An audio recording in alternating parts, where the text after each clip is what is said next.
A major disappointment for climate activists, as a Dutch appeals court in The Hague reversed a landmark ruling that required energy company Shell to accelerate carbon reduction efforts.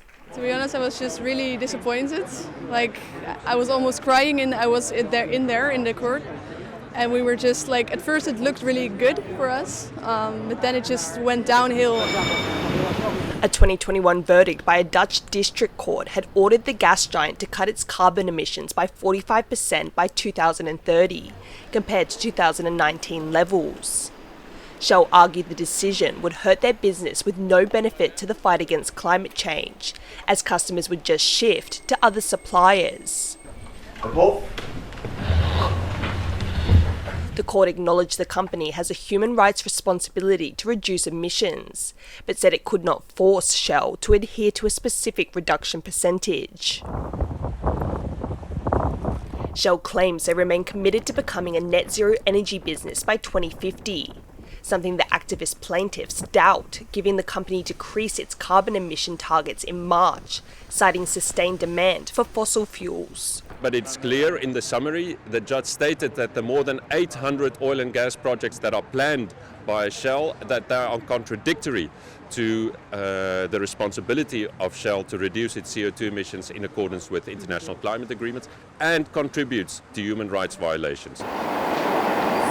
The ruling comes as thousands of world leaders, negotiators and activists look for a way to fight global warming at the United Nations Annual Climate Summit, COP29 in Azerbaijan.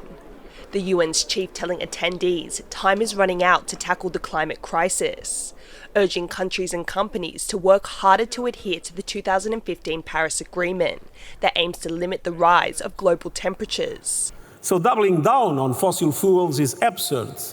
The clean energy revolution is here. No group, no business, and no government can stop it.